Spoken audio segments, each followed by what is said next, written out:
자, 칠판을 지워서 그런데 일단 교재 290페이지에 보면 가구식 구조에 대한 얘기를 우리가 끝냈습니다. 그 가로 2번에 보면 조족식 구조가 나와 있는데요.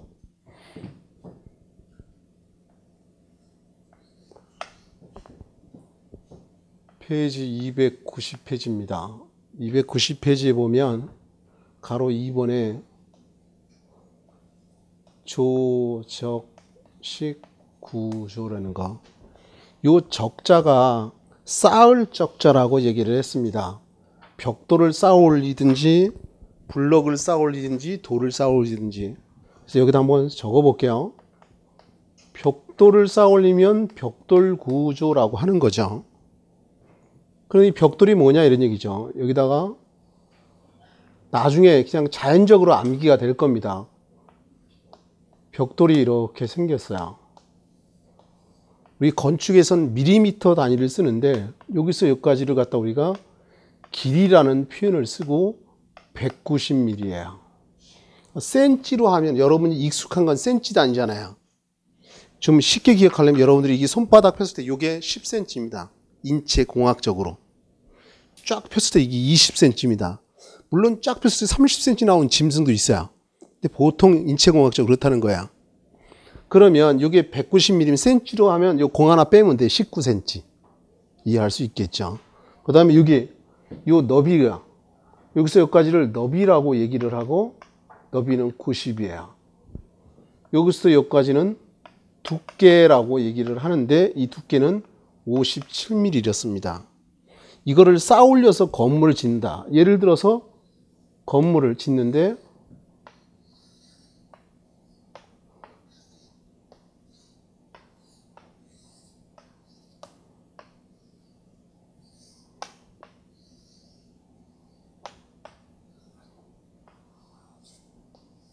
이렇게 있으면요. 이 벽돌을 갖다가 이렇게 쌓아 올린다는 거지. 물론 모르타르라는 게 있어요. 접착제 역할을 하는 거. 모르타르 이렇게 쌓아 올린다.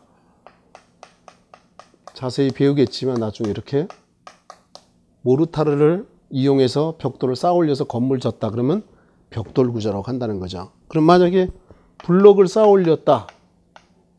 그럼 블록 구조 이렇게 부르는 거죠. 블록이라는 것은 이렇게 생긴 거죠. 여러분들이 한 번쯤은 봤을 거야. 요즘은 보기가 드물지만 어렸을 때라도 한 번쯤은 봤을 겁니다. 이렇게 했을 때 구멍이 이렇게 나 있고요.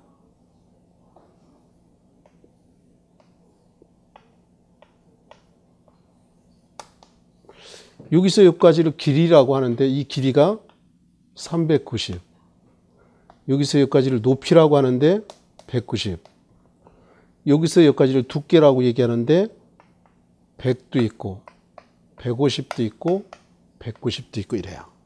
이런 블록을 쌓아 올려서 건물을 지면 블록 구조라고 한다. 돌 구조 그러면 돌을 쌓아 올린 건데 예를 들어서 이 돌 구조가 크게 두 가지로 습식과 건식이 있어요.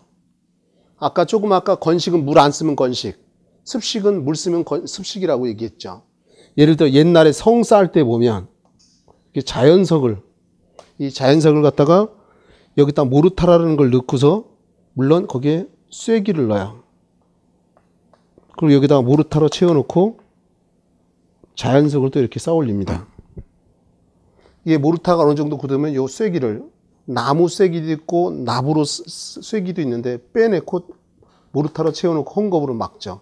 여기까지는 몰라도 되고 어쨌든 간에 또 쐐기 넣고 모르타르 채워놓고 또 쌓고 이런 식으로 해서 자연석을 쌓아 올리면 이게 습식 돌 구조예요.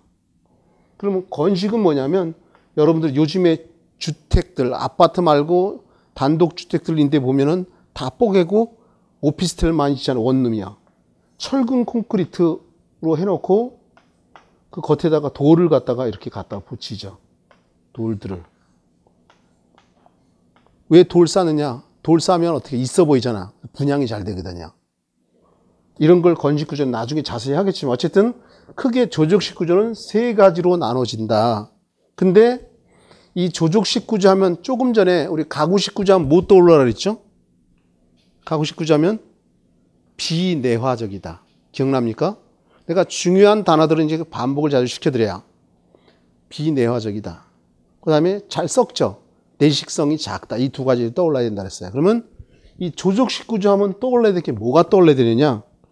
이걸 쌓아올리죠. 이런 벽돌도 쌓아올리고 블록 쌓아올리고 돌 쌓아올리다 보니까 위에서 내린 누르는 수직 하중이 강해요. 근데 옆에서 밀면 잘 무너져 버려요. 이 옆에서 미는 걸 우리가 위에서부터 하면 위에서 하는 건 수직 하중이라는 표현을 써요. 옆에서 밀면 수평 하중이라는 표현을 써요. 근데 이 수평 하중 대신에 우리가 어떤 단어를 많이 쓰냐면 횡력이라는 단어를 많이 써요. 횡력. 우리 학교 다닐 때 보면 중고등학교 때는 보면 오열 종대, 오열 횡대 이런 거 하잖아요. 그죠? 그렇다면 이 조족식 구조 하면 머릿속에 떠올릴 게 횡력에 약하다. 이 지문이 제일 중요한 지문이에요. 조족식 구조 하면 제일 먼저 머릿속에 떠올릴 게 횡력에 약하다. 이거 말고도 여러 가지가 있어요. 근데 일단 이거 제일 중요한 것만 얘기를 하자는 거야. 자, 여기 좀 한번 보실래요? 나중에 다 하겠지만 만약에 여기에 창이 이렇게 창이 있을 거 아니에요. 그죠? 창이 만약 이렇게 있다.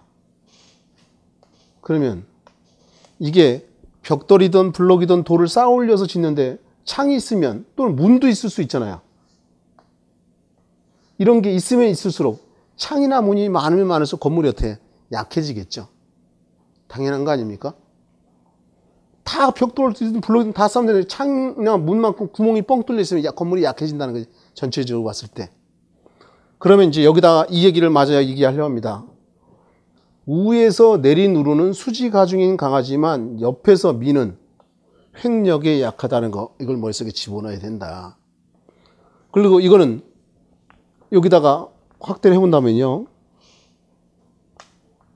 벽돌이 이렇게 있잖아요. 그럼 여기다가 모르타르라는 걸 넣어요.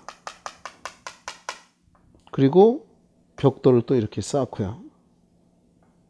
또 여기다가 모르타르라는 걸 넣고 또 여기다 벽돌을 쌓고 이런 식으로 건물을 짓는 거야. 그럼 요거의 명칭이 줄여서 몰탈이라고도 표현을 하고 또는 모르타르라고도 얘기를 해요. 이게 재료가 뭐가 들어가냐면 시멘트라는 게 들어가고요. 시멘트는 들어봤죠. 한 번쯤 봤을 거고. 시멘트가 들어가고 그 다음에 물이 들어가고요. 모래가 들어갑니다. 이걸 갖다 우리가 모르타르라고 얘기하는 거야. 나중에 좀 더 자세히 해보면 요거 시멘트하고 물을 섞으면 요걸 갖다 우리가 뭐라고 하냐면 시멘트 풀이라고 해요. 우리 종이하고 종이 바르면 풀 바르잖아요. 그죠? 그것처럼 이 돌과 돌을 붙일 수도 있고 블록과 블록을 붙일 수도 있고 벽돌과 벽돌을 붙일 수 있어요. 그래서 접착제 역할을 한다는 거죠. 이게 시멘트 풀. 이걸 풀을 영어로 페이스트라고도 하는데 이건 나중에 하기로 하고 어쨌든 벽돌을 쌓으려면 뭐로 붙인다는 거예요? 모르타르가 접착제 역할을 한다 이런 얘기인 거야. 그러면 이제 교재로 다시 되돌아가서 그 가로 2번의 조족식 구조를 보면요. 단일 개체, 벽돌, 시멘트 블록, 돌 등을 교착제. 이 교착제가 다른 말로 하면 접착제입니다. 접착제. 접착제를 써서 쌓아 구성한 구조다. 종류는 벽돌 구조, 시멘트 블록 구조, 돌 구조가 있다. 이제 옆 페이지 계속됩니다. 그림에 보면 벽돌조, 시멘트 블록조, 돌 구조 이런 것들이 있고 그 아래 동그라미 3번 지문에 보면요. 전체 강도는 단일 개체의 강도, 교착제의 강도, 쌓기법에 의해 좌우된다. 여기 좀 한번 볼래요? 요 벽돌 한 장 한 장, 요 한 장 자체 강도가 크면 클수록 건물이 튼튼해지겠죠. 맞아요? 그 뒤에 문장이 교착제의 강도가 이거, 모르타르의 강도가 여기 좀 보셔야 됩니다. 요 모르타르의 강도가 벽돌 강도보다 더 커야 돼. 이게 시험에 중요해요. 나왔었고 이 벽돌 강도보다 무슨 강도가 더 커야 된다? 모르타르 강도가 더 커야 된다. 막말로 큰 힘으로 깼어. 그럼 벽돌이 깨지면 깨져야지 이 모르타르가 깨지면 안 된다 이런 얘기야. 이해할 수 있겠죠. 모르타르 강도가 벽돌 강도보다 더 커야 된다 이런 뜻입니다. 그 뒤에 보면 쌓기법에 의해 좌우된다 그랬죠. 이 벽돌을 쌓는데 한번 들어만 보세요. 영국식 쌓기, 화란식 쌓기, 불식 쌓기, 미식 쌓기 등 종류가 많이 있어요. 근데 그 어떤 방법으로 쌓느냐에 따라 강도가 달라져요. 나중에 자세히 하겠지만 참고로 영국식 쌓기하고 화란식 쌓기라는 거 이 두 가지는 힘을 받는 내력벽이 있어요. 아까 내력벽이 힘을 받는 벽이라고 그랬잖아요. 이 두 가지는 영국식 쌓기하고 화란식 쌓기는 힘을 받는 내력벽이 쓰인다. 나중에 자세히 그림으로 그려줄 거야. 그 다음에 이제 동그라미 4번. 횡력, 수평력이라고 했죠. 여기요. 아까 위에서 내리는 수직하중, 수평하중 이런데요. 이 수평하중 우리가 횡력이라고 그랬죠. 횡력, 수평력, 그 다음에 부동치마 등에 취약하고 균열이 가기 쉽다라고 되어 있어요. 이제 여기다가 설명을 하려고 합니다. 치마라는 게 있는데요. 이 치마라는 뜻은 가라앉는다는 뜻이에요. 일본 땅이 조금씩 가라앉고 있어요. 그래서 걔네들이 왜 자꾸 우리나라도 넘어와서 중국도 그렇고 자꾸 대륙으로 넘어오려고 하냐면 땅이 가라앉고 있다는 거야. 우리나라도 고속버스 터미널 쪽은 땅이 좀씩 가라앉고 있어요. 아는 사람, 건축하는 사람 다 알겠지만 어쨌든 간에 그래서 일본은 땅이 가라앉고 있다는 거고 그걸 가라앉는 걸 갖다 치마라고 얘기를 해요. 그래서 일본 사람들이 우리나라 그 인천 쪽에 땅을 많이 샀다 그러더라고. 아빠 집들을 넘어오려고. 내가 어떻게 잘 아냐면 나랑 중학교 때 같이 다니던 친구가 여태까지 사귀는 친구가 3명이 있는데 그 중에 한 명이 일본 여자하고 결혼했고 미국에서도 공부했지만 일본에서 공부해서 이제 거기서 생활하는데 그 친구 통해서 일본 사람들이 우리 인천 쪽에 집들을 많이 샀다는 걸 내가 얘기를 들었어요. 어쨌든 간에 가라앉는 건데 이 치마에 보면 균등 치마라는 게 있고 부동 치마라는 게 있어요. 그러면 균등 치마, 부동 치마가 뭐냐면 건물이 이렇게 있으면요. 이 건물의 무게가 무거우면 이렇게 누르면 이게 이렇게 주저앉는다는 거죠.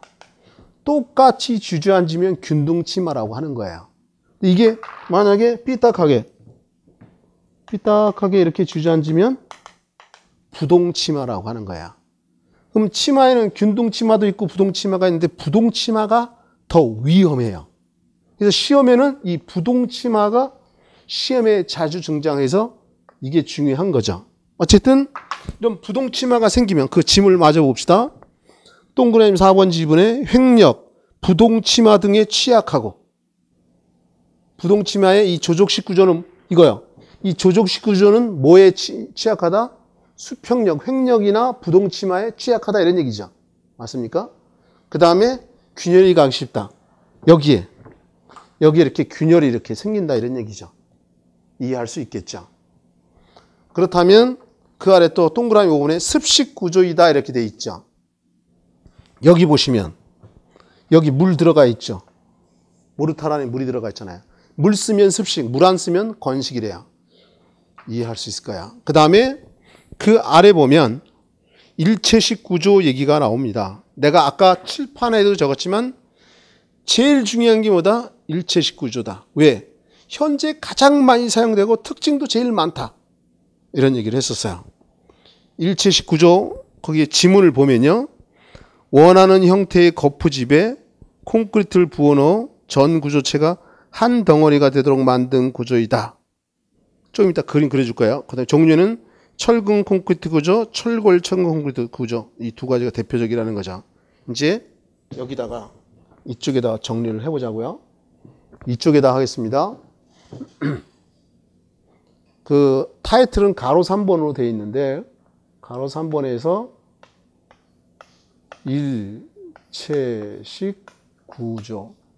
이 일체식 구조에 보면 철근, 콘크리트 구조가 있고 철골, 철근, 콘크리트 구조 이렇게 대표적으로 두 가지가 있는데 먼저 이 일체식이라는 걸 내가 아까 이거 별표 곱하기 100 이런 얘기 했었어요.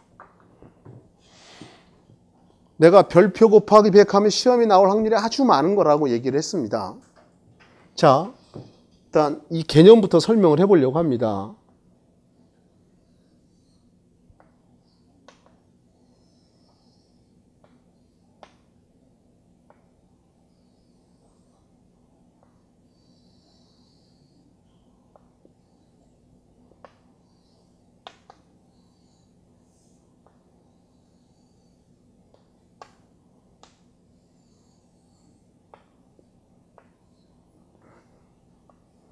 자, 요게 기둥이죠, 기둥.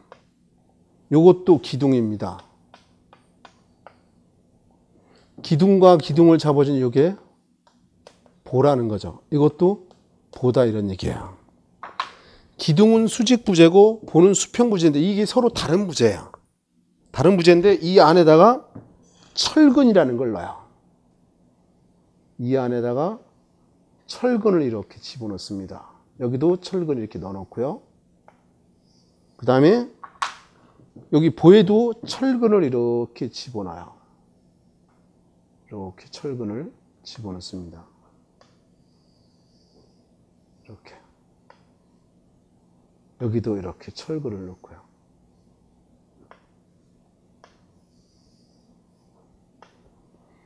원래 다른 부재인데 이렇게 철근을 넣어놓고 이 안에다가 콘크리트를 부어요. 요 콘크리트를 붓는데 미리 여기다 그림 넣어놓을 거예요. 이게 자갈입니다.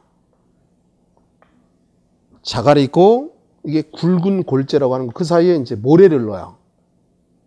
모래가 있고 그 사이에 이제 조금 아까 시멘트 풀이라는 거야. 시멘트하고 물 섞은 게 여기 들어가서 접착제 역할을 해요. 그래서 이걸 갖다 우리가 콘크리트라고 해요. 콘크리트. 그럼 이 콘크리트를 갖다 여기다 부어요.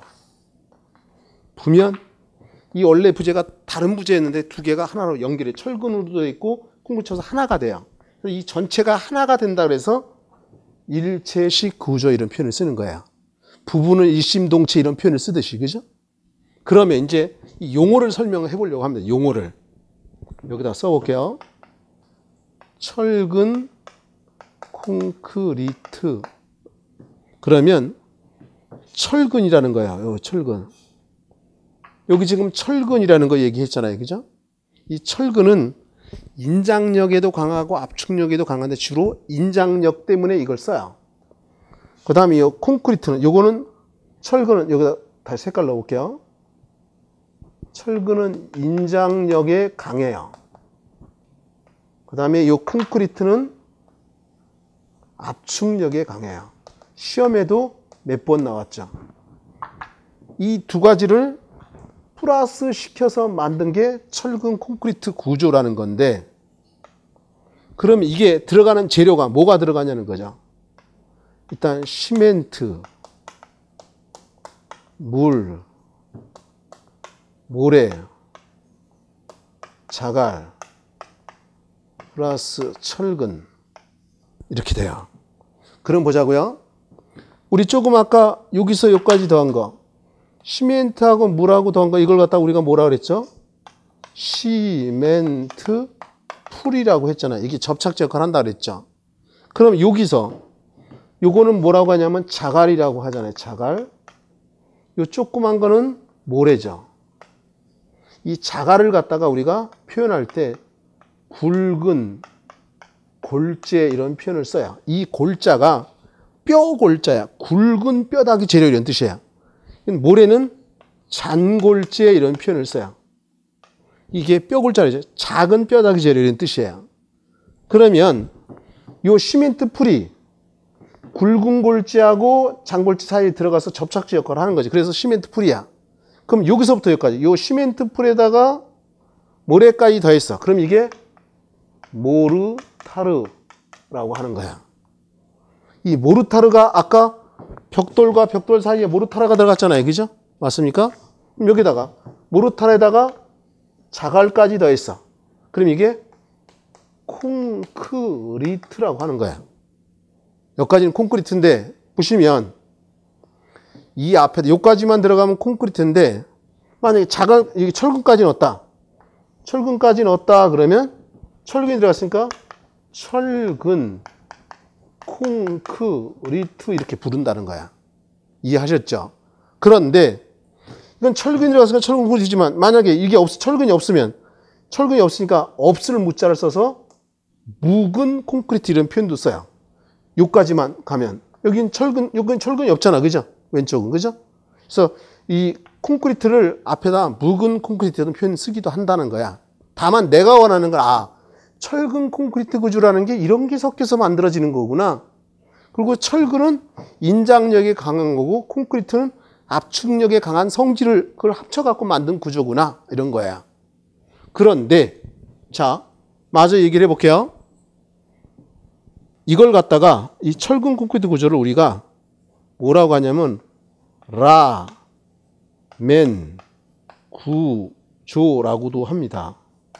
왜 라멘 구조냐면 독일 사람 라멘이라는 사람이 이걸 갖다 개발을 했어요. 철근하고 콘크리트 합쳐서. 그래서 라멘 구조 이렇게 부른 거예요. 그 다음에 R, C, 구조 이런 표현도 써요. 이 R은 리폼&에서 철근의 이니셜이고 이 C는 시멘트의 이니셜이에요. 철근과 시멘트를 합친 구조다. 이렇게 해서 부른다는 거야. 다 똑같은 뜻이다라는 거예요. 그럼 이제 철근 콘크리트네. 그러면 우리 철근 콘크리트 조금 전에 배웠잖아. 맞아요? 그러면 철골이 들어가서 철골만 더하면 되겠네. 여기다가. 이해했나요? 그러면 일단 여기다 그림을 한번 넣어보자고. 철근 콘크리트는요. 철근이 이렇게 기둥을 그리면 철근이 이렇게 주근이라는 게 들어가요. 겉에 사각형으로 띠철근, 다른 말로는 대근이라는 게 이렇게 돼요. 이렇게 되고 겉에다가 거푸집이라는 걸 짜요. 거푸집이라는 거 이렇게 짜놓고 요거 콘크리트를 자갈, 그 사이에 모래, 그 사이에 시멘트 풀 이걸 합쳐서 우리가 뭐라고 한다 그랬어요? 콘크리트라고 그랬죠. 이 콘크리트를 보여. 그러면 철근도 있고 콘크리트 있으니까 철근 콘크리트 구조 이렇게 되는 거죠. 라멘 구조, RC 구조. 그러면 철근 콘크리트 구조는 이 안에다가 얘가 철골을 집어넣어요. 철골을 집어넣는데 예를 들어서 H형광, H자 모습을 갖춘 쇠가 있어요. 나중에 자세히 설명하겠지만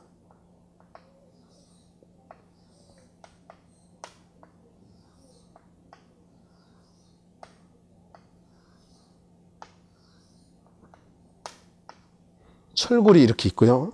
겉에다가 철근을 또 이렇게 돼요.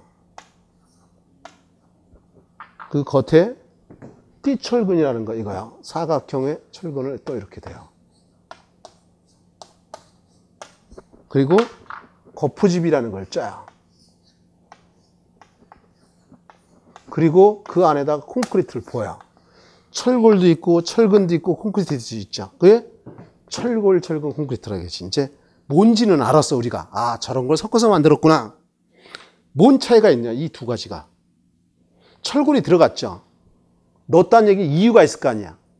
만약에 이 철근 콘크리트 구조는 중층 건물, 우리 저층 그림 1, 2층이잖아요.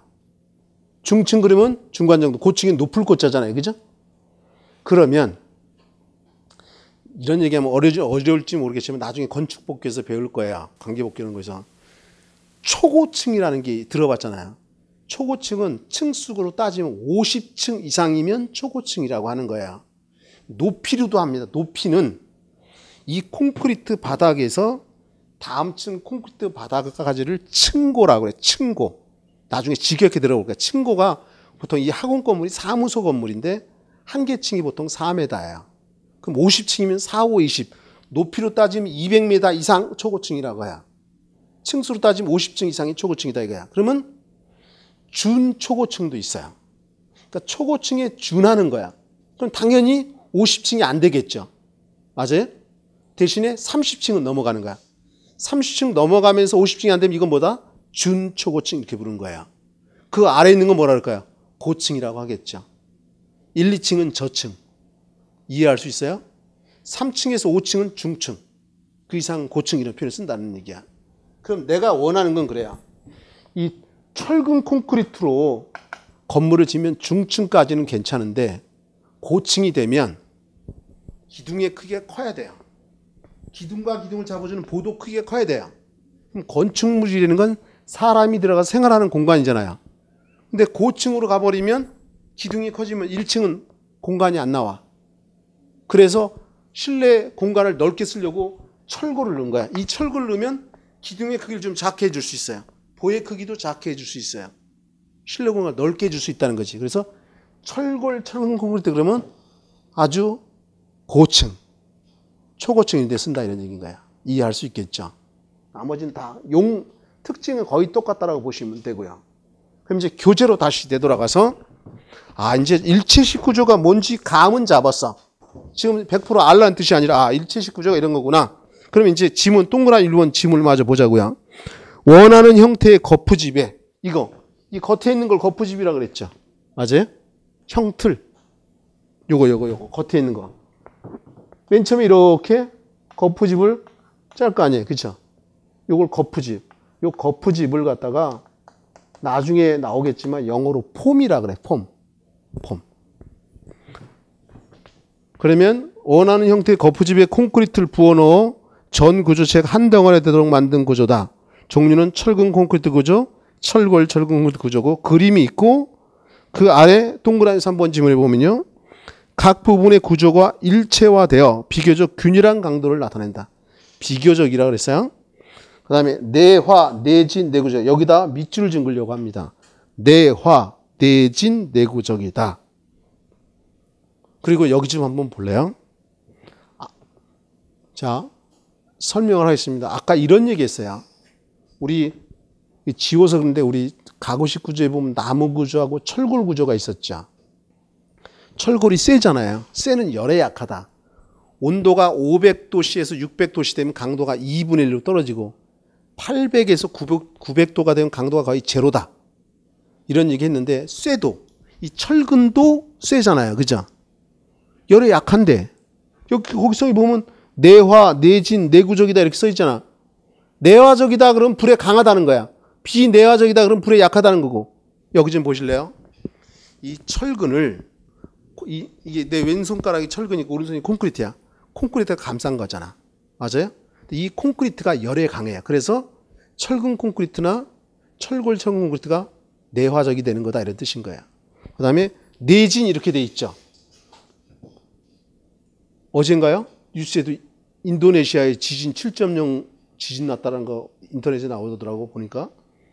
일본도 지진 자주 일어나잖아요.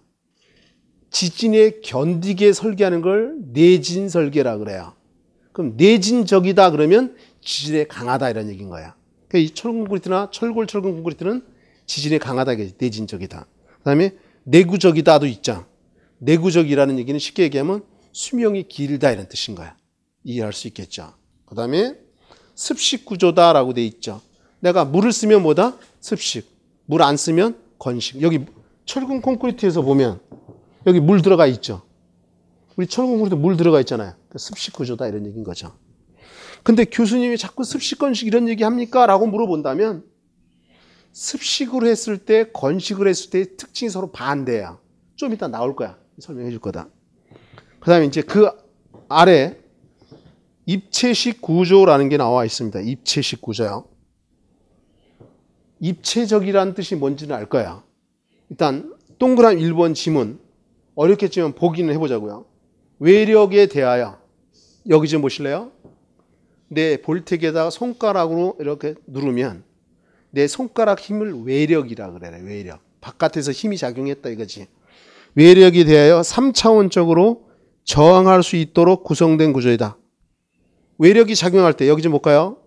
내 볼태기를 손가락으로 찌르면 내 볼태기가 빵꾸 안 나려고 안에서 버팅기는 걸 응력, 내력 이런 표현을 써요. 안에서 버팅기는 곧 저항하는 거다 이런 얘기죠. 그 다음에 종류는 입체 트러스 구조, 절판 구조, 쉘 구조, 현수 구조, 막 구조 등 이런 게 있다라고 했는데 다음 페이지 넘겨보면 그림 나와 있나요? 나와 있어요? 그쵸? 맨 위에. 이제 이걸 설명을 할 건데 일단 그 아래 그림 밑에 지문 동그라미에서 한번 보자고요. 일반적으로 대공간의 지붕 구조에 많이 사용한다라고 돼 있어요. 그죠? 큰 곳에. 자, 이제 이 이유를 설명을 하려고 합니다. 여기다가.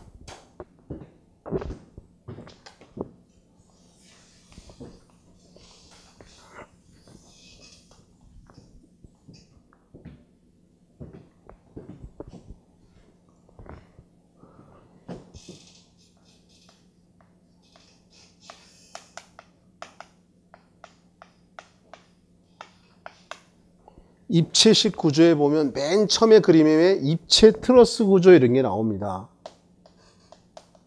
입체 트러스 구조. 이거부터 먼저 설명을 한번 해볼게요. 먼저 요거요. 트러스라는 단어 뜻이 삼각형 우리가 트러스라고 해요. 삼각형. 우리 가수도 3명이 부리면 트리오라고 하죠. 요즘은 3명이 거의 가수가 없죠. 막 7명, 10몇 명씩 되더라고.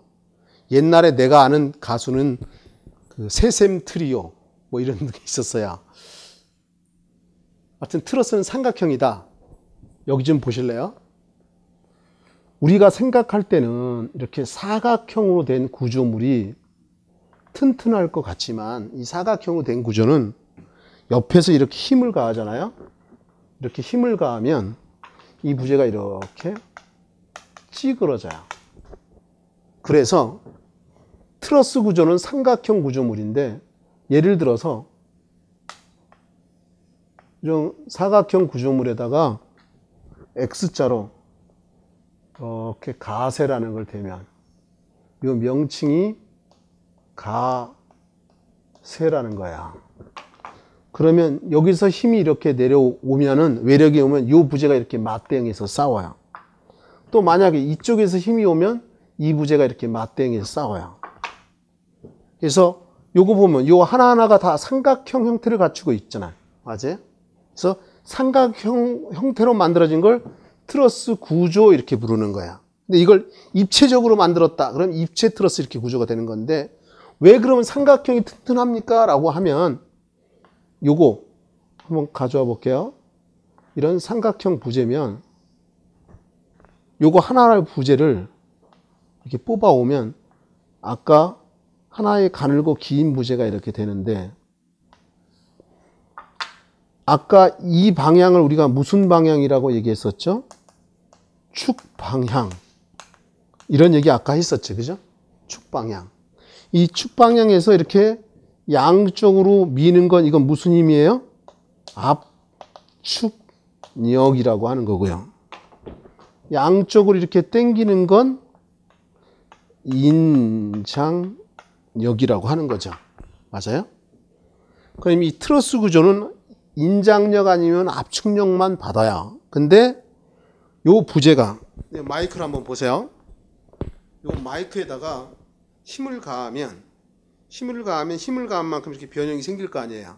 근데 양쪽에서 똑같은 힘으로 밀면 두 힘이 서로 상쇄돼서 정지 상태가 돼요.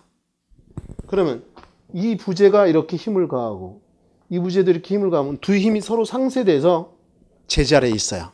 이걸 다른 말로 하면 힘 모멘트가 제로가 된다 이런 표현을 써요. 그냥 들어만 보면 힘 모멘트가 제로가 된다. 그런가 보다. 그럼 또 이쪽도 힘 가고 일로 힘 가면 서로 맞대응해서 제로가 된다는 거지. 각 점의 힘 모멘트가 다 제로가 돼요. 그래서 가장 튼튼한 구조물이 삼각형 구조물이다. 사각형이 아니다 이런 얘기죠. 그러면 입체 트러스 구조라고 그랬잖아요. 그럼 이걸 갖다가 입체적으로 만드는 거야. 어떻게?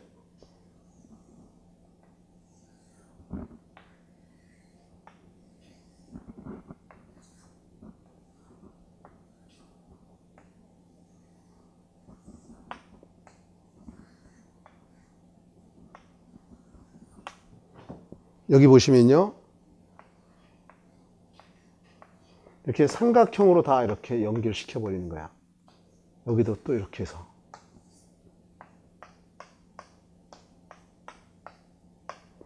요거 하나하나 부재를 보면 요거 삼각형이죠. 요거 삼각형이죠. 요거 삼각형이죠. 다 삼각형을 연결해요. 그래서 이걸 입체적으로 만들었다 이거지. 그래서 이 입체 트러스 구조인데 초점은 이런 거예요. 건물이 조그마하면 지붕의 무게도 가볍겠지만 대규모 건물에서는 지붕에도 엄청나게 무거울 거 아니에요. 지붕의 무게가 무거우면 어떻게 될까요? 치마라는 거 아까 배웠죠. 가라앉는 거. 맞습니까? 균동치마, 부동치마 이런 거 배웠잖아요. 그죠? 그러면 여기다가 넣어보자고요.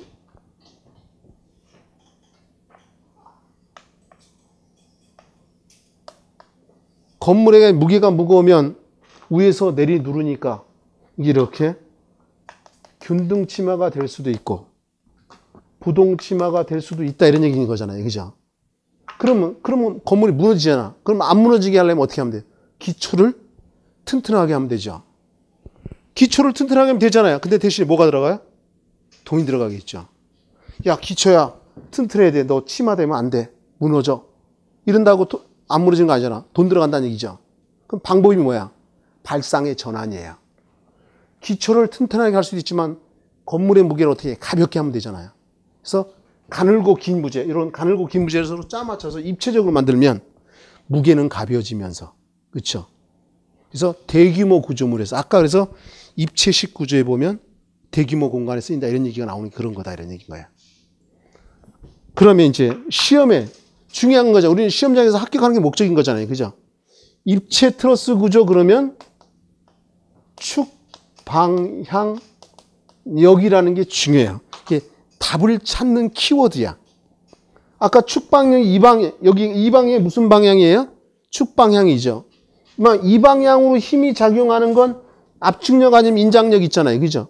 그래서 이 방향으로 작용하는 힘을 우리가 뭐라고 한다? 축 방향력이라고 한다 이런 얘기인 거야. 이해할 수 있겠죠?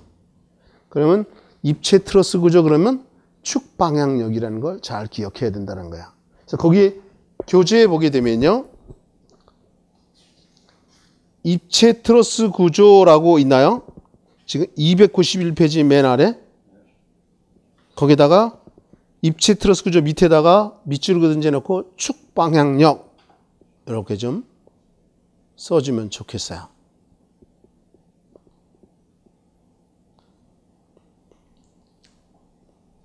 그 다음에 그 옆에가 이제 절판 구조라는 게 있죠. 다음 페이지 그림을 한번 보세요. 절판 구조. 이 절판 구조는 시험에 그렇게 중요하지는 않아요. 근데 다만 혹시 몰라서 설명하는 건데 여기다가 표현해 볼게요. 보기만 하세요. 이렇게. 여기 지금 보시면 나중에 아까 이 콘크리트 바닥을 슬래브라고 했잖아요. 슬래브라고 하는데 이 콘크리트 바닥을 콘크리트 바닥판이 이렇게 있어요. 콘크리트 바닥판이 있는데 위에서 큰 힘으로 내리 누르면 이렇게 휘어지려고 할 거 아니에요. 휘어진다는 얘기는 무너진다는 얘기인 거잖아요. 그죠? 안 휘어지게 하면 되잖아요. 그죠? 안 휘어지게 하려면 어떻게 하면 돼요? 이거 콘크리트 두껍게 하면 안 휘어질 거 아니야. 맞아요? 대신에 어떻게 해요? 돈이 들어가겠죠. 맞아요? 또 하나는 치마가 되겠죠. 맞아요? 그래서 이 절판 구조는 이렇게 만드는 거야. 꺾어서.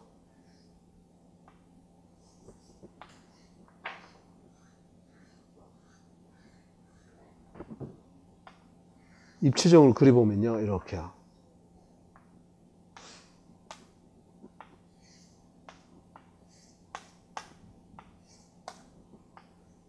이거를 철판을 꺾을 수도 있지만 콘크리트를 꺾기도 합니다. 예를 들어서 이렇게 있으면 평평하고 위에서 내리려면 휘어질 거 아니에요. 근데 만약 이거를 제가 한번 접어 보겠습니다.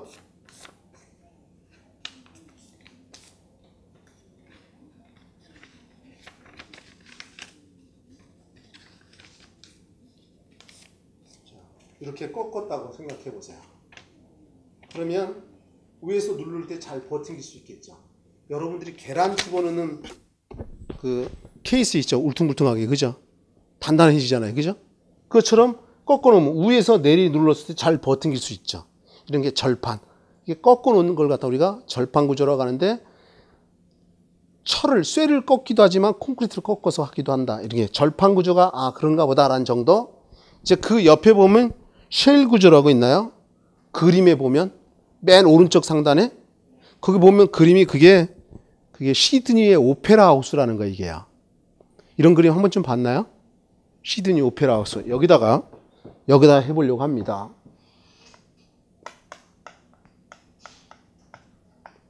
이 쉘 구조는 알아야 되는데 미리 결론 내리면 이 쉘 구조 하게 되면 머릿속에 떠올려야 될 게 뭘 떠올려야 되느냐? 면, 내, 여기라는 걸 떠올려야 되는데, 자, 여기 좀 볼래요? 요거 그대로 활용을 하려고 합니다. 시간을 좀 단축하려고. 콘크리트가 얇으면 이렇게 휘어진다 그랬잖아요. 그죠? 요 바닥판이 얇으면 이렇게 휘어진다 그랬잖아요. 그래서 거꾸로 요렇게 곡면으로 만들어 버리는 거야. 곡면으로. 조개 껍질처럼. 그래서 다시 여기다 표현을 해본다면요. 이런 콘크리트 바닥판이 있을 때 위에서 큰 힘을 가하면 이렇게 휘어지는데 휘어지지 않게끔 콘크리트를 이렇게 곡면으로 만들었다. 그러면 위에서 힘이 내려오면 이 콘크리트 면을 쫓아가면서 이렇게 힘이 전달이 된다는 거야. 요거만 보면 헷갈릴 수 있으니까 좀 더 완만하게 그려볼게요. 여러분 돔 구조라고 하는데 축구공을 반 잘랐다라고 생각해도 돼요. 위에서 큰 힘이 내려오면 요 면을 쫓아가면서 이렇게 힘이 전달된다는 거지. 우리 축구공을 반 딱 자르면 이렇게 동그랗게 생겼잖아요. 이걸 면을 쫓아가면서 힘이 전달되는 걸 면내응력이라고 한다는 거야. 쉘 구조하면 면내응력. 지금 처음에 듣고 생소해서 힘들기도 하고 짜증나기도 하지만 좀 지나면 알면 재밌어져요. 그래서 거기다가 쉘 구조에다가 뭘 써놓으면 돼요? 면내응력이라는 단어를 좀 써주세요. 면내응력. 그 다음에 현수구조라고 그림이 나와 있죠. 그림이 좀 너무 작아서 그런데 여기다 그림은 넣어볼 거예요. 현수구조.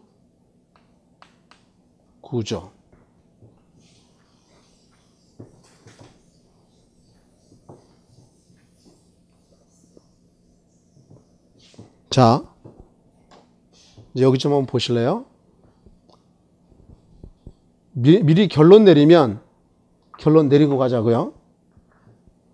현수구조 하게 되면 케이블이라는 게 떠올라야 되고요. 케이블을 이용해서 인장력으로 구조물을 지지하는 건데 그림 보면 알아요. 그냥 그림 보면 여기다가 이렇게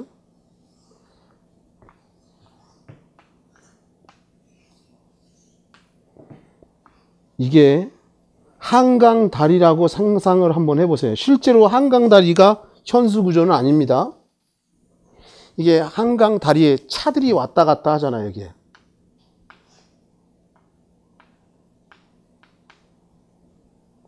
차들이 왔다 갔다 하죠. 그럼 이 다리를 차 밑에 이걸 다리 상판이라고 하는데 한강다리 상판 이런 표현을 쓰는데 자동차 무게, 다리 무게, 바닥판 무게 이런 걸 갖다가 여기다가 케이블이라는 걸 이렇게 걸어요. 이 케이블은 철선을 꽈배기 꼬듯이 여자들 머리 따듯이 철선을 꽈배기 꺼서 만든 걸 갖다가 케이블이라고 그래요. 반대편에도 이렇게 케이블이 이렇게 있습니다.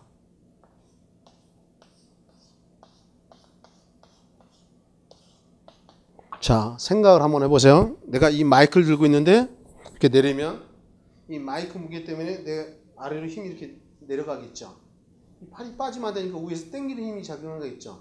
양쪽으로 당기면 무슨力이에요? 인장력이죠. 맞습니까?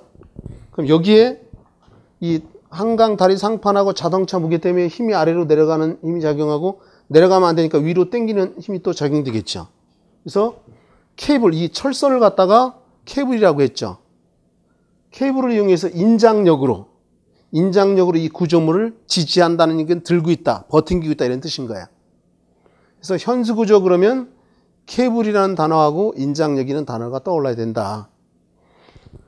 그 다음에 이제 막구조라는 게 있는데, 막구조야.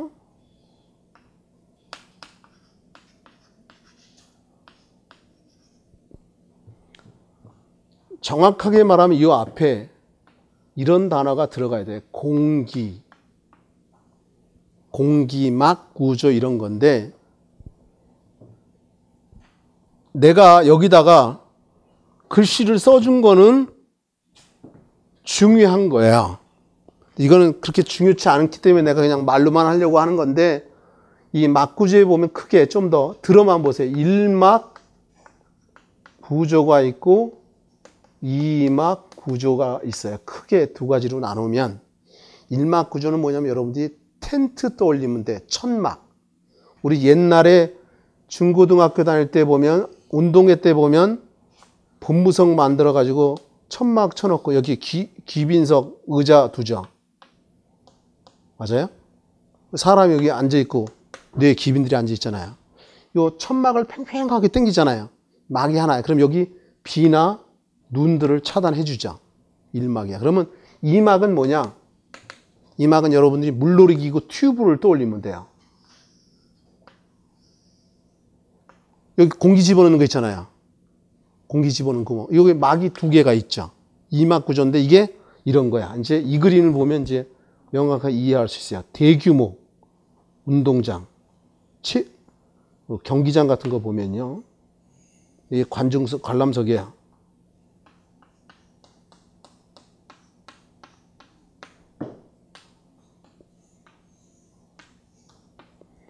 대규모 경기장이니까 지붕이 어마어마하게 크잖아요. 그럼 여기다가 2막을 이렇게 쳐요. 이 속에 공기를 집어넣는 거예요. 공기를. 풍선처럼. 그럼 비, 바람 등을 차단할 수 있어요. 지붕의 무게를 가볍게 할 수 있어요. 이런 걸 공기막구조, 그냥 줄여서 막구조 이런 표현도 쓴다는 거죠. 그러면 시험에 중요한 게 뭐냐? 그러면 아까 입체 트러스 구조에서 축방응력, 그 다음에 쉘 구조에서 면대응력, 현수 구조에서 케이블을 이용해서 인장력으로 구조물을 지지한다. 이 세 가지가 중요하다는 거야. 그럼 이제 다시 교재로 되돌아가서 292페이지에 보면 시공 과정에 의한 분류라는 게 있어요. 거기 보면 가로 1번에 습식 구조, 가로 2번에 건식 구조가 있는데요. 내가 조금 전에 표현하기를 물을 쓰면 습식 구조다, 물을 안 쓰면 건식 구조다 이런 얘기 했잖아요. 좀 더 자세하게 여기 좀 볼래요? 예를 들어 100%로 봤을 때 50% 이상 물을 쓰면 습식인 거야. 예를 들어 한 70% 물 썼다, 30% 물 안 쓰고, 그럼 이건 건식 구조가 아니라 습식 구조다 이거지. 거꾸로 물을 70% 안 쓰고 30%만 썼어, 이러면 어떻게 해요? 건식 구조가 되겠죠. 이해했나요? 왜냐하면 아까 나무 구조는 물 안 쓰잖아요. 철골 구조도.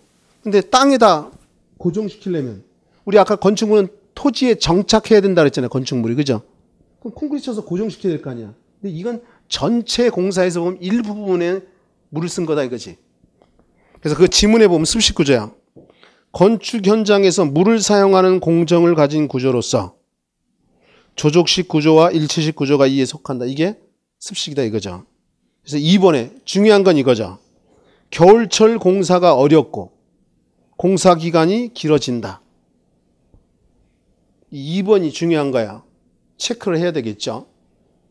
그 이제 여기를 보자는 거예요. 왜 겨울철 공사가 어렵냐면, 아까 우리 철근 콘크리트 얘기할 때 시멘트하고 물하고 모래하고 섞을 때 이걸 갖다 우리가 뭐라 그랬죠? 모르타르. 맞아요?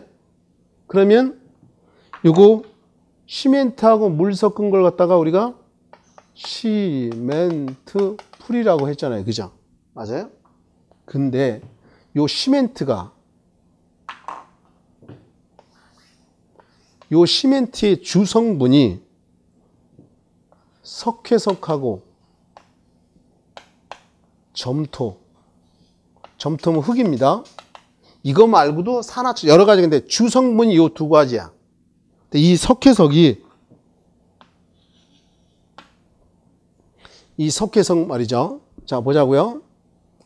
석회석하고 점토를 섞어서 시멘트라는 걸 만드는데, 시멘트에다가 이 물을 갖다가 집어넣는 거잖아요. 그러면 겨울철에 물이 얼어버려요. 물이 얼어버리면 화학 반응을 할 수 없어요. 그러면 이 시멘트가 물을 집어넣어서 화학 반응을 일으켜가지고 서로 엉겨 붙어가지고 단단하게 굳어져서 건물이 튼튼하게 만들어지는 건데, 물이 얼어오면 화학 반응을 못 하잖아. 그러니까 어떻게 해요? 겨울철 공사가 어렵다 이런 얘기야. 그걸 갖다 우리가 동절기 공사가 어렵다 이런 표현도 쓰는 거야. 대신에 공사 기간이 길다는 얘기는 뭐냐면, 얼지 않고 정상시대 시멘트에다 물 집어넣잖아요. 그러면 여기다 한번 넣어보자고요. 시멘트에다가 여기다가 물을 갖다가 집어넣으면 여기서 화학 반응이 일어나요. 화학 반응이 일어나는데, 이 화학 반응을 갖다 우리가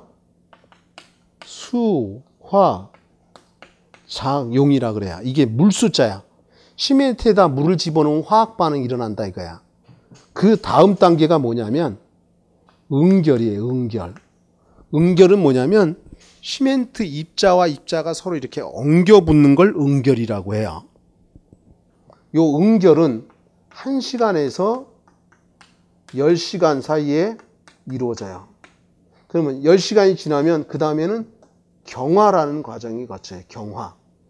경화라는 건 뭐냐? 조금 전에 시멘트 입자가 엉겨 붙는 건 응결인데, 엉겨 붙은 상태에서 단단하게 굳는 걸 경화라고 하는 거야. 근데 이 경화 과정이 나중에 지겹게 들을 거야. 자연적으로 암이 될 거고. 재령 28일. 28일이면 일주일이 7일이잖아요. 4, 7이 28. 이걸 4주라고 하죠. 4주. 4주 정도가 되면 콘크리트 강도가 100이라고 한다면 한 95%에서 97% 정도는 4주가 지나야 강도가 나타나요. 막말로 얘기해서 콘크리트 친지 한 달 돼야 그 건물에 들어가서 살 수 있다 이런 뜻인 거야. 그래서 공사 기간이 어떻다? 길다 이렇게 쓴다 이런 얘기인 거죠. 그럼 그 아래 이제 건식을 한번 보자고요. 건식 구조예요. 물을 사용하지 않고 공사를 하는 공법으로 가구식 구조가 이에 속한다. 아까 가구식 구조가 나무 구조하고 철골 구조였죠. 겨울철 공사가 가능하고, 왜? 물 안 쓰니까. 공사 기간이 단축된다. 물 쓰면 한 달가량 걸리잖아요. 그죠? 물 안 쓰니까 바로 조립만 하면 되는 거야. 그래서 공사 기간이 단축된다. 여기다 밑줄 그으세요. 공사 기간이 단축된다가 중요한 지문인 거죠.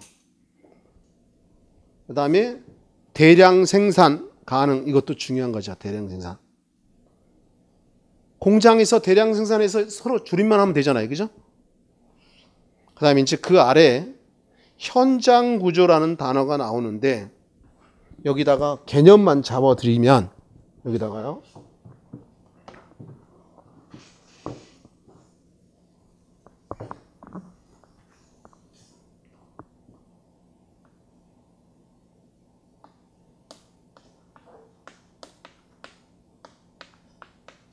자, 현장 구조를 설명을 한번 해보겠습니다.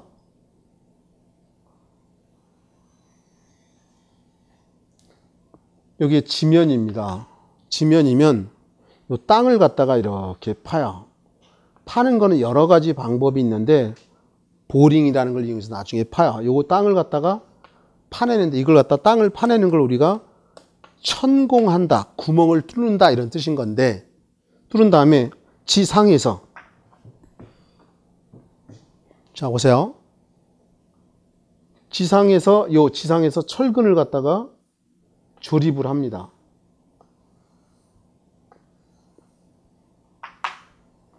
이게 주근이라는 철근이 있고 띠철근, 대근이라고도 하는 거 한번 아까 언급을 했었는데 이렇게 철근을 조립한 다음에 타워 크레인이라고 들어봤죠. 공사 현장에 보면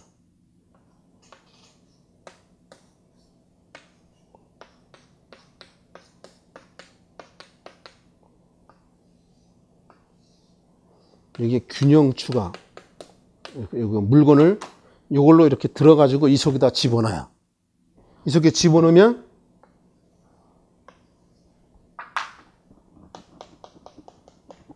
콘크리트, 자갈, 그 사이에 모래, 그 사이에 시멘트 풀, 이걸 갖다 우리가 콘크리트라고 하잖아요. 이 콘크리트가 딱 보여. 그럼 단단하게 굳겠죠. 현장에서 그대로 말뚝이 만들었어요. 이런 걸 갖다 우리가 현장 구조 이렇게 부르는 거예요. 용어만. 그럼 그 현장 구조 보면 건축 자재를 현장에서 제작, 가공하여 조립, 설치하는 구조다라고 돼 있죠. 이 현장 구조 의미는 됐고, 그다음에 그 아래 조립식 구조, 여기다가 별표. 내가 아까 일체식 구조가 제일 중요하다 그랬었잖아요. 별표 곱하기 100개 했죠. 이 조립식 구조도 거의 쌍벽을 이룰 정도로 별표 곱하기 100개도 될 정도로 건축에서 많이 나와요. 우리 시험에서는 아직 별표 정도인데 어쨌든 간에 중요하다. 조립식 구조야. 자, 여기다가 한번 설명을 해보도록 하겠습니다. 여기다가.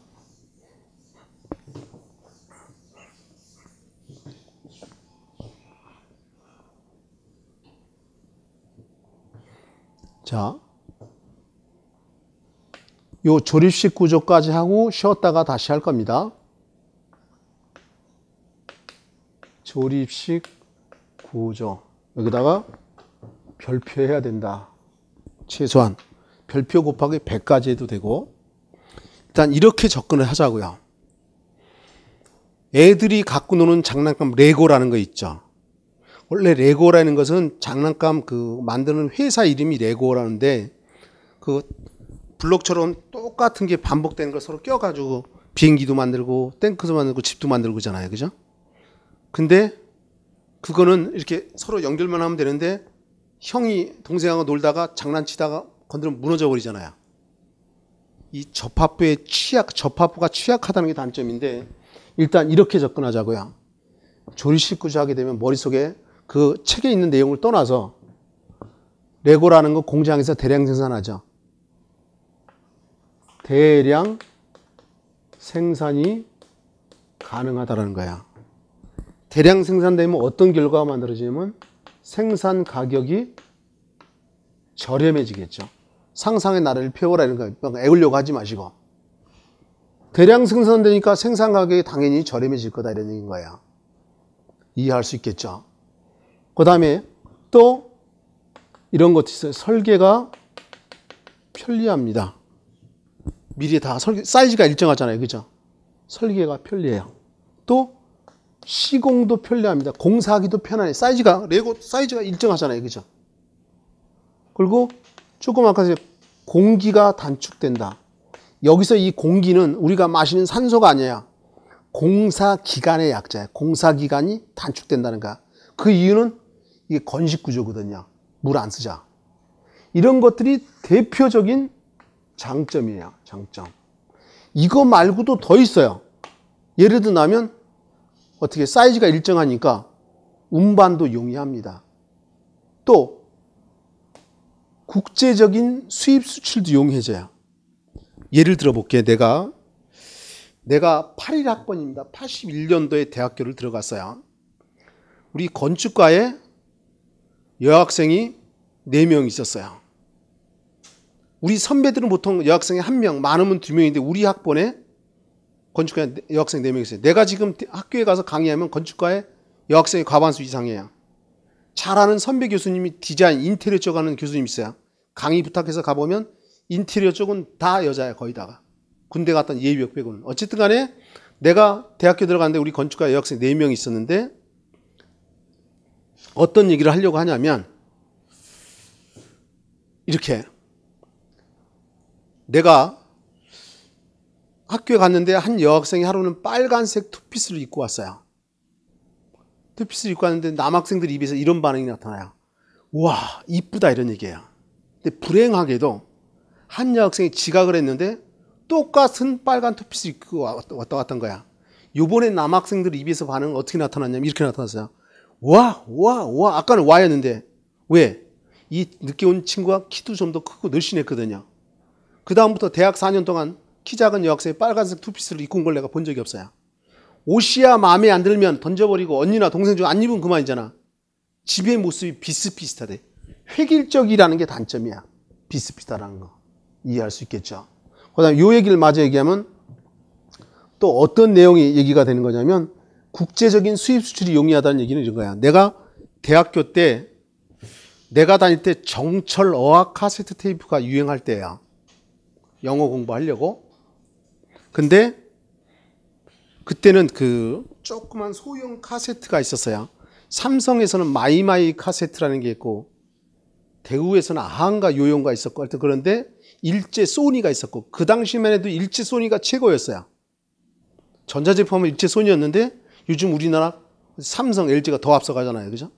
어쨌든 그 당시에 내가 10만 원 돈 됐을 거야. 그때 또 큰 돈입니다. 영어 공부하려고 소형 카세트 사달라 그랬더니 어머니 사주셨는데 이어폰 끼고 듣잖아요. 근데 고장이 났어. 그래서 내가 씩씩거리니까 친구가 그래. 야, 너 왜 그래? 그래서 아니 이거 비싸게 돈 주고 샀는데 이어폰이 고장나서 안 들려 그랬더니 그러더라고. 야, 우리나라 게 그렇지 뭐. 야, 일제 소니 이어폰 사다 들어. 일제 소니 이어폰 사이즈가 똑같았거든요. 끼워서 들으니까 튼튼하고 오래 갔었어요. 지금이야 우리나라 삼성, LG가 잘하지만 그 당시 그랬어. 어쨌든 간에 이거 사이즈가 일정하니까 어떻게 해요? 수입 수출이 용이해진다 이런 얘기지. 이런 것들. 이제 대표적인 단점을 여기다 따로 적어보면요. 획일적이다. 획일적이다라는 얘기는 비슷비슷하다 이런 얘기인 거야. 그러면 이 획일적인 걸 변화를 줘야 될 거 아니야. 우리 인간에겐 양면성이라는 게 있어요. 남들과 똑같아지고 싶은 마음도 있지만 좀 특별해지고 싶은 마음도 있거든요. 변화를 줄 수 있는 방법은 칼라밖에 없어. 칼라밖에 없다. 그래서 배색에 유의해야 된다. 유의해야 한다. 내가 왜 아까 빨간색 투피스 얘기를 했냐면 이 얘기하고 연관 지으려고 그래요. 똑같으면 어떻게 해요? 변화 줄 수 있는 방법은 칼라밖에 없다는 거야. 나 같으면 그 빨간색 투피스를 염색지 좀 이렇게 노란색으로 바꿔주세요. 색깔이 다르면 다르게 보일 거다 이런 얘기지. 그 다음에 제일 중요한 건 접합부에 일체화가 어렵다. 내가 조금 아까 이런 얘기 했어요. 형하고 동생이 놀다가 레고 갖고 장난치다가 탁 건드리면 무너진다. 이 서로 접합한 게 금방 무너진다 이런 얘기지. 접합부에 일체가 어렵다. 이 문장을 위해서 답이 제일 많이 됐다. 지금까지도 그렇고. 그럼 교재로 들어가서 조리식 구조요. 그 조리식 구조에 보면 가로 열고 프리캐스트 스트럭처라고 되어 있는데 앞자만 따서 PS 또는 PC 구조 이런 표현을 써요. 어쨌든 조리식 구조를 다른 말로 옆에다 이렇게 써내 공장 구조. 이 옆에 나올 거야. 아직 그 아래 문장에 분명히 나올 겁니다. 문장에 보면 건축 자재와 부품을 공장에서 생산하여 현장으로 운반해 조립하는 구조로서 공장 구조라고 한다. 이 공장 구조에다 밑줄을 좀 그으세요. 그 지문 중에 뒤에 보면 공장 구조라는 단어가 나오죠. 그 다음에 이제 그 아래 장단점이 나오는데 보자고요. 대량 생산 가능, 공기 단축, 기후 영향을 받지 않는다. 이 소리는 뭐야? 겨울철 공사가 가능하다는 거야. 동족일 공사가 가능하다는 거야. 단점에 접합부의 일체가 어렵다. 이 문장이 제일 중요하다라고 얘기했죠. 나머지 뭐 획일적이고 행렬 지역하고. 그러면 조금 쉬었다가 다시 하도록 하겠습니다.